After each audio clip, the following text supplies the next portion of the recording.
account Facebook របស់យើងក៏យើងអាចបើកម៉ូដអាជីពទៅជាមានតម្រង់ដូច page ហើយក៏យើងអាចរកចំណូលជាមួយនឹង Facebook បានដែរបងប្អូនអរគ្នាបាទហើយមានអ្នកខ្លះឆ្ងល់ថាគេបើកយ៉ាងម៉េចបងធ្វើយ៉ាងម៉េចទៅមានតម្រង់ដូច page វិធីបើកគឺស្រួលទេបងប្អូនអរគ្នាបាទគឺអត់ពិបាកទេហើយបើចង់ដឹងបងប្អូនអរគ្នាបាទវីដេអូនេះខ្ញុំណែនាំបងប្អូនទៅវិធីបើកម៉ូដអាជីពបាទដើម្បីមានតម្រង់ដូច page តោះមើលបងប្អូនមុនដំបូងបងប្អូនអរគ្នាបាទយើងចូលទៅ account Facebook របស់យើងមកបាទរួចហើយយើងចូលទៅកន្លែងនេះត្រី3បងប្អូន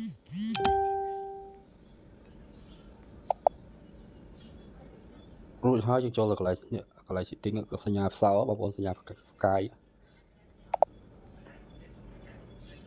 រួចហើយមកកន្លែងនេះបងប្អូនអរគ្នាម្ដងដំណាក់កាលមកបងប្អូនអរគ្នាបាទ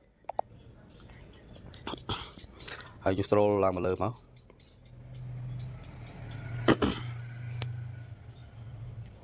បងប្អូនឃើញនៅចំណុចនេះហ៎បើក mode អាជីពបាទយើងចុចកន្លែងហ្នឹងមួយបាទរួចហើយយើងចុចកន្លែងនេះបងប្អូនអរគ្នារួចហើយទៀតយើងចុចកន្លែងសាធារណៈបងប្អូនអរគ្នាហើយចុចបន្ត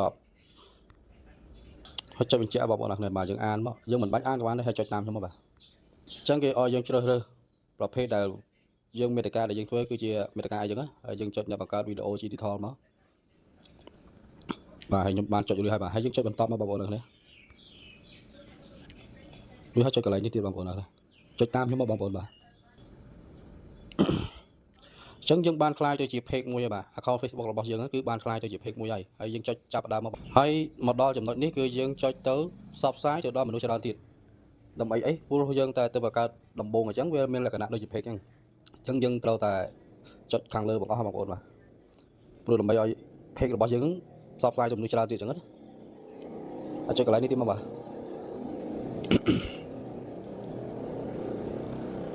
បងប្អូនឃើញទេវាមានតម្រង់ដូច page អញ្ចឹងបាទគឺ page គឺអញ្ចឹងបងប្អូនអរគ្នាបាទតែសម្រាប់ account ធម្មតាគឺអត់ទេឃើញទេអញ្ចឹងក្នុងមួយសប្តាហ៍ហ្នឹងគេឲ្យយើងផុស